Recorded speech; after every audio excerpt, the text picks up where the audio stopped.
Hi everybody, my name is Hoàng Mai, the founder and main English teacher at 4P English Center. Welcome to my free videos. Today I'm not talking about how to study English or how to master English because mastering a language takes time. Even a native speaker cannot know everything about the language.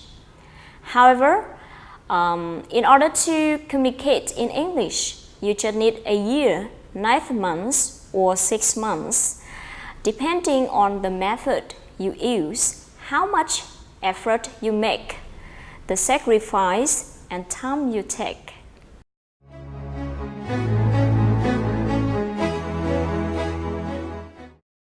In fact, Vietnamese learners can understand and read documents in English very well, but listening and speaking English is a big challenge for them.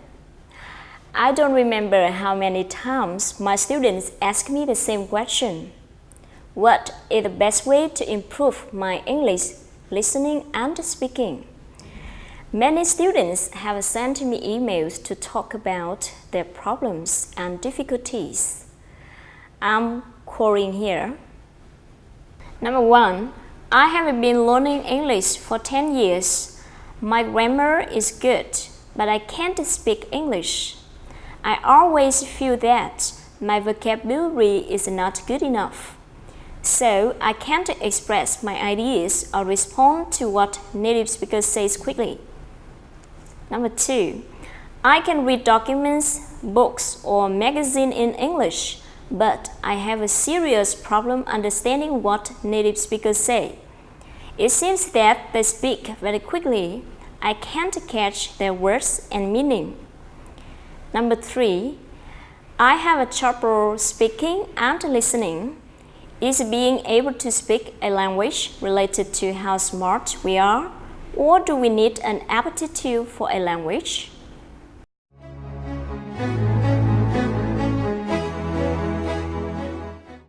If you have been watching this video, you have the same problems, don't you?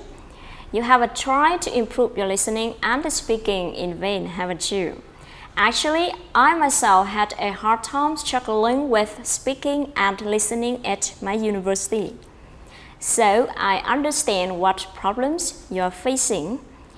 After teaching English for many years, I would really like to share with you a simple method which is the best way to help you improve your listening and speaking skill.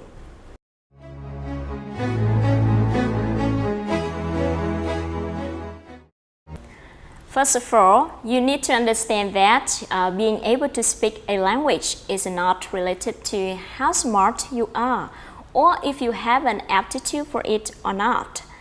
The most important thing here is that you must follow a right method.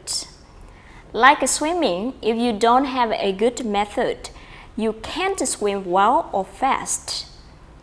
Especially in the busy world nowadays, a correct method which can help you to save time is really important. Now, I'm really happy because my students are satisfied with this method.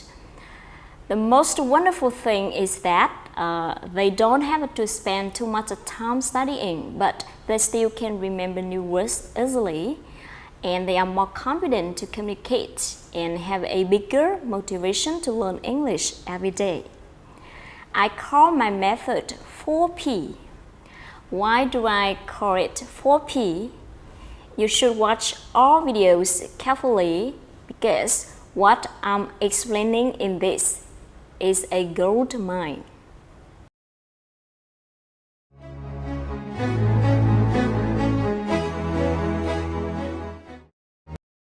Now, I'm going to talk about the first P. I always ask my students the same question. Do you like English? Because there is a paradox that most people want to speak English well, but they don't like English. They regard to study English as a duty, a must. This is the biggest challenge because you can't do anything well if you don't enjoy it. If we use English without enjoying it, you can't improve it. So now you should change your mind. Try to learn how to enjoy English. Actually, I myself always loved English, even when I couldn't speak it well or people laughed at me. And I recognize that passion is one of the keys to improving my spoken English.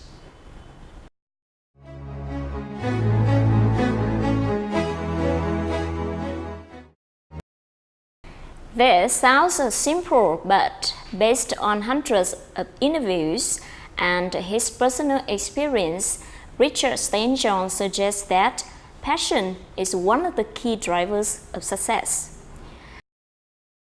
The 8 traits successful people have in common. Number 1, passion. Successful people love what they do. When I asked Russell Crowe what led to his Academy Award for Best Actor, he said, "The bottom line is I love the actual job of acting. I have a great passion for it." Successful people in all fields love what they do, whether it's astrophysicist Jamie Matthews, author J.K. Rowling, or athlete Michael Phelps. And not just big names.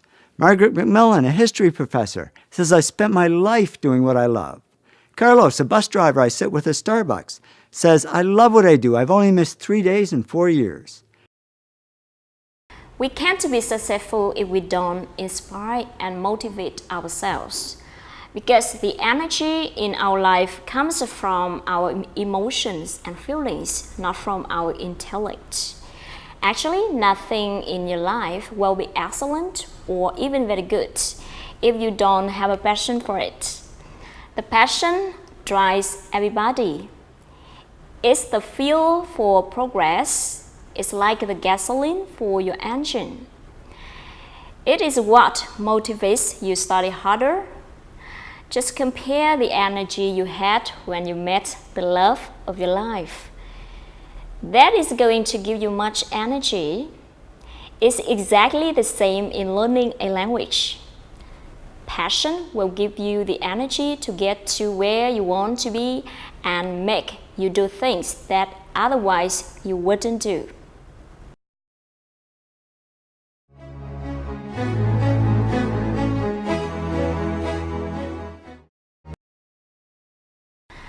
We can see there are a lot of good examples of highly successful people like Bill Gates, Steve Jobs, or other famous people who accomplished their goal because of their strong passion, although they were very ordinary at the beginning.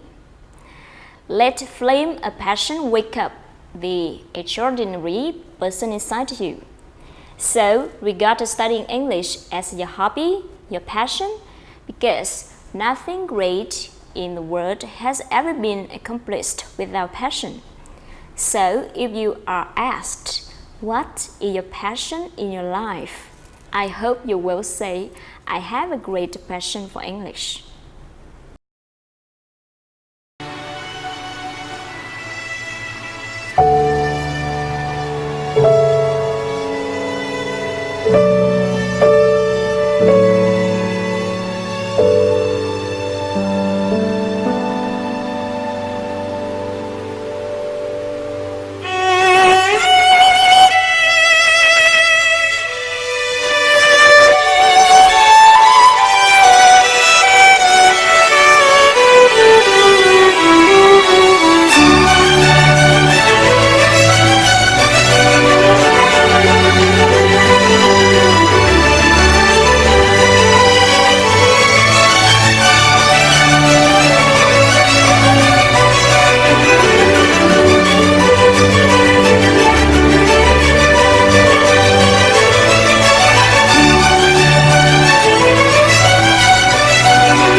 Okay, you've just watched a video in which a girl couldn't play the violin at the beginning.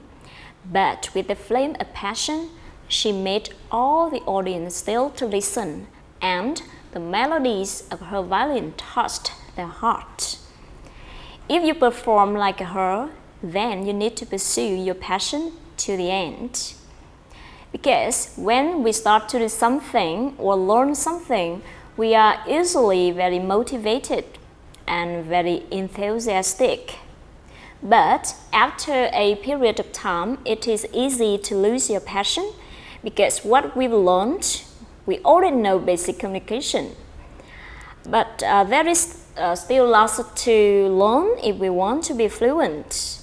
So, how can we keep the flame of passion burning all the time? Okay, this is the second P I would like to share with you. Purpose. You need to have a clear purpose for learning English.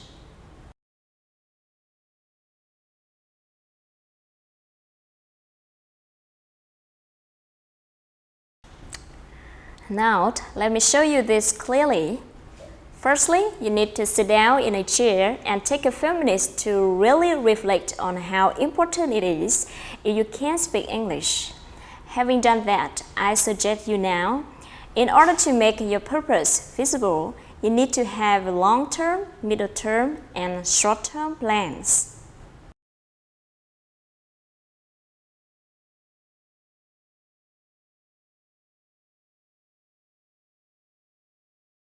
First, for your long-term plan, which is very easy to make, take out a piece of paper and write down all the reasons why you want to speak English well. These are all the good reasons that contribute to you finding what are your main drivers, the reasons that provide the zing. Think of the doors that will open to you: new foreign friends, better career, nice travel, be respected, and etc.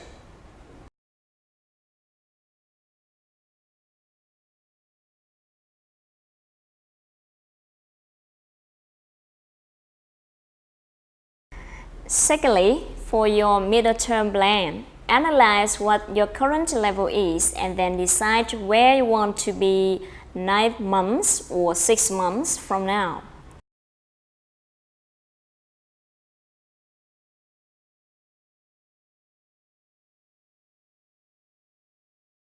Lastly, for your short-term plan, which is the most important, and decide whether you will be successful or not. You need to make a daily, weekly, and monthly plan. You must follow all these plans. For example, you have to practice speaking every day. Take every opportunity to speak English. Even 5 minutes is fine. Remember to do that every day, every day, every day. If you don't listen to something in English today, if you don't speak English today, never go to sleep. You have to make yourself follow this rule. If you are tired or too busy, at least you have to watch a funny English movie or sing an English song. When you can do like this, I strongly believe that you have a big motivation to maintain your passion.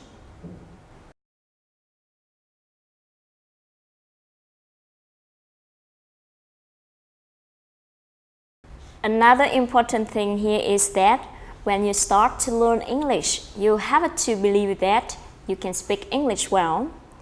Because many students are always pessimistic with themselves. They talk to themselves, "I'm very bad at English." This just makes you lose your confidence and feel discouraged. Change the way you think about yourself, because how others see you is not important. How you see yourself means everything. Do you know that Einstein couldn't read until he was 7? The famous Austrian musical composer Mozart was said that he didn't have any taste for music, and no one thought that dropout Bill Gates could become a billionaire. And now a lot of people can speak English well with lots of effort and passion. So let the status "I can do it," "I can speak English," "I feel great when I learn English" everywhere you can say it. This is an effective way to inspire and motivate yourself to the end.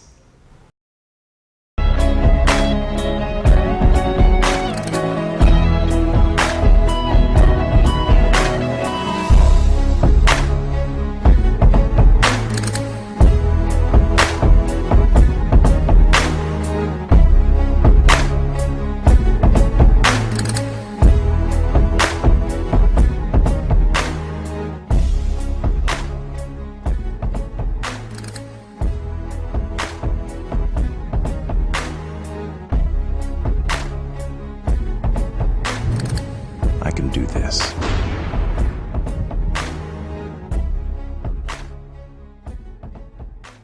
If you already have a strong passion and clear purpose, what are we going to do next?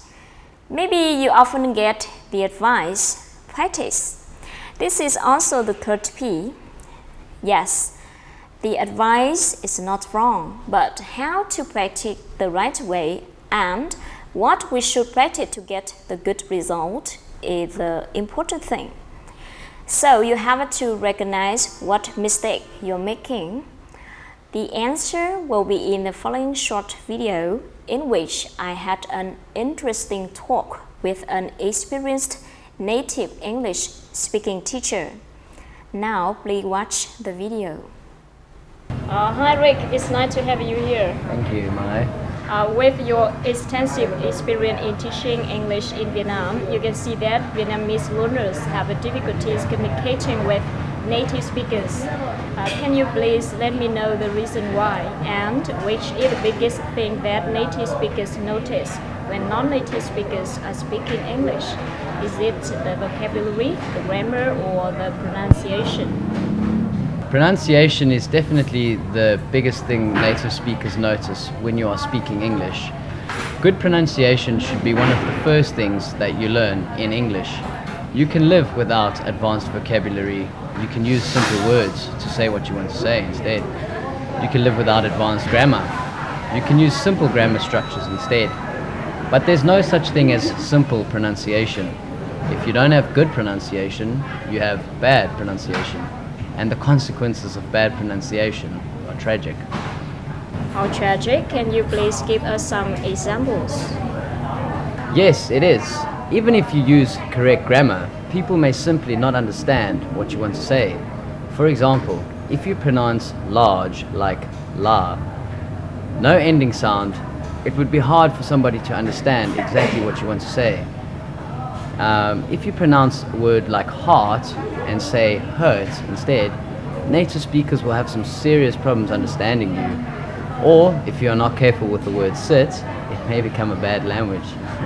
In my opinion, you should know how to say English sounds like a and j before you even learn these words, even sit. Thank you very much. Okay, through the above talk, you should now know that the most important thing in spoken communication is good pronunciation. Your pronunciation or mispronunciation is definitely the biggest thing that native speakers notice when they are speaking English with you. In order to understand more about it, I'm going to show you two more examples. Please listen to this sentence. Can you hear that? I already played it 10 times, but my students couldn't catch all the words and meaning. Now please check the transcript. Milk in their tea. It doesn't even taste like tea anymore. I'm sure you know all the words of this sentence, right?